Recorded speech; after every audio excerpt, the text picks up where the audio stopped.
안녕하세요. 개요병원 정신건강의학과 전문의 정수봉이라고 합니다. 많은 분들이 정신과 약을 드시면서 아니면 드시게 되면서 이 약을 먹어도 괜찮을까? 부작용은 뭘까? 어떤 효과가 있을까? 이런 고민들 많이 하시게 됩니다. 오늘은 그 첫 번째 시간으로 이 약 먹어도 되나요? 수면제 편을 준비했습니다.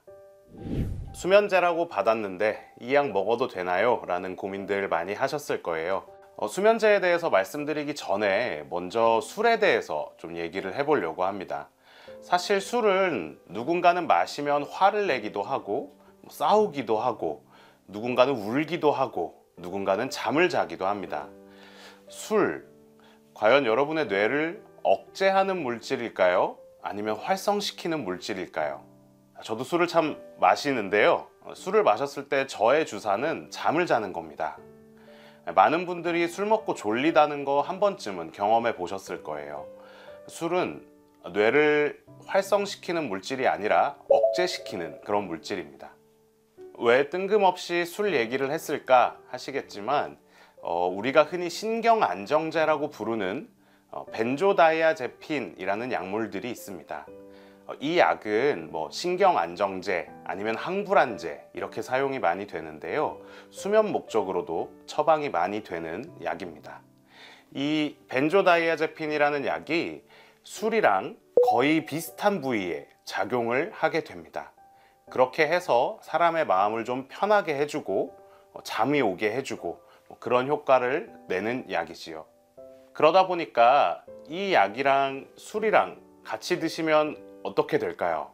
2배로 필름이 잘 끊기는 그런 효과가 날 겁니다. 우리가 신경안정제에 대해서 이야기할 때 술을 생각하면 그 효과나 부작용을 쉽게 예상할 수가 있고요. 그러다 보니까 사실 중독성이 있습니다. 중독성도 있고 우리가 의존성이라고 부르는 그런 부작용도 생길 수가 있겠습니다. 수면제의 종류 중에 가장 잘 알려진 수면제는 사실 졸피뎀입니다. 한 번쯤 여러분들께서도 들어보셨을 것 같아요. 졸피뎀도 아까 말씀드린 벤조디아제핀과 마찬가지로 뇌의 비슷한 부위에 작용을 하게 됩니다. 저 같은 경우에 이 약들을 한 번씩 먹어보고 어떤지 보고 처방을 드리는 편인데요.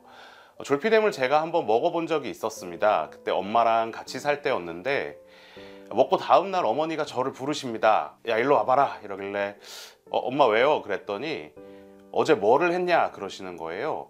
제가 어제 아무 일도 없었는데 약 먹고 그냥 잤어요 그랬는데 제가 거실 화장실에서 문을 열어놓고 바닥에다가 소변을 보고 들어가서 잤다 이런 얘기를 하시더라고요. 저는 전혀 기억이 없는데 참 무서운 경험이었습니다. 근데 사실 많은 분들이 드시는 약이기도 해서 한 번 더 먹어보기로 합니다. 근데 이제 엄마한테는 미리 얘기를 하죠. 이거 내가 약 먹으니까 괜찮은지 좀 봐달라 이러고 잠을 잤고 다음날 엄마한테 엄마 나 어제는 괜찮았어요 라고 물어봤더니 어머니가 이제 어제는 괜찮았어 라고 얘기를 하십니다. 샤워하고 잘 자던데 라고 말씀을 하셨어요. 저는 샤워한 적이 없는데. 이렇게 그 수면제의 가장 흔한 부작용은 필름이 끊긴다라는 문제가 됩니다. 그래서 예전에 그것이 알고 싶다 이런 데에서 자살하는 약이다 이렇게 되게 도발적인 제목으로 걱정되는 얘기들을 했던 기억들도 납니다. 수면제의 경우에 이러한 부작용들이 있을 수 있기 때문에 꼭 주치의 선생님과 상의한 후에 처방받는 게 필요하겠습니다.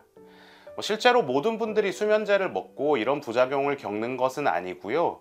요즘은 또 그런 부작용을 줄이기 위해서 약의 코팅을 좀 다르게 한다거나 이런 방법들을 많이 쓰고 있으니까요.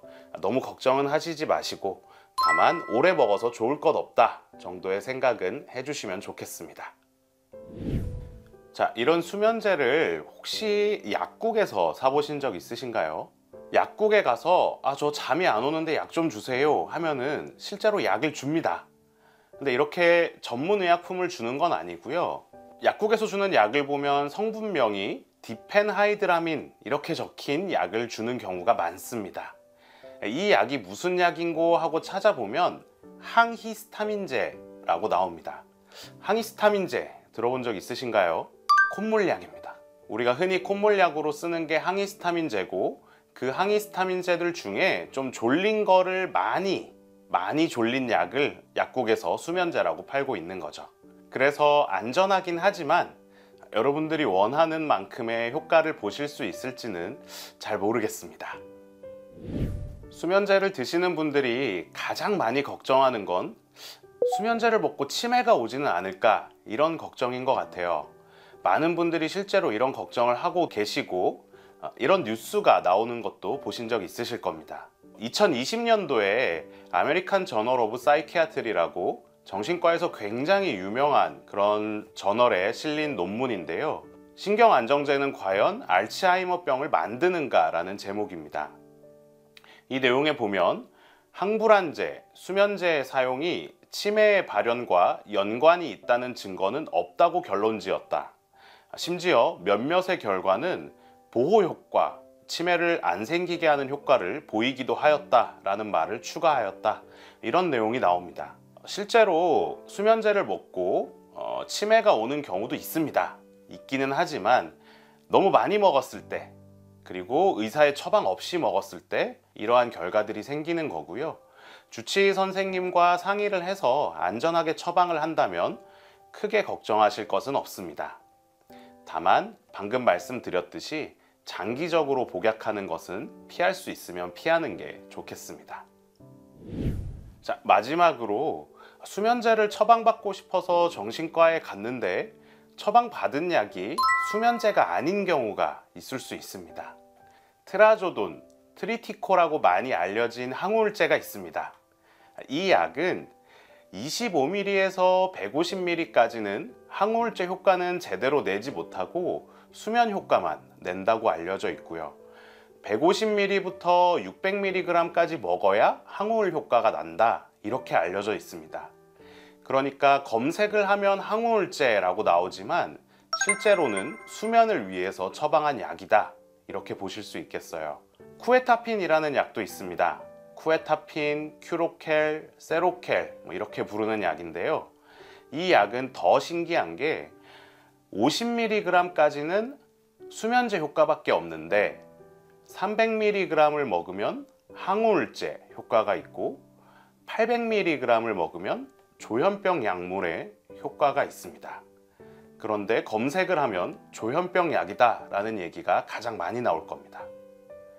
실제로는 수면을 위해서 25mg만 처방을 했는데 검색을 해보면 조현병 약이라고 나오기 때문에 많은 분들이 좀 놀라실 수 있어요. 정신과에는 이렇듯 약물이 좀 적혀 있는 것과 실제 사용이 다른 경우가 있기 때문에 궁금하실 때는 꼭 주치의 선생님께 물어보시기를 바랍니다.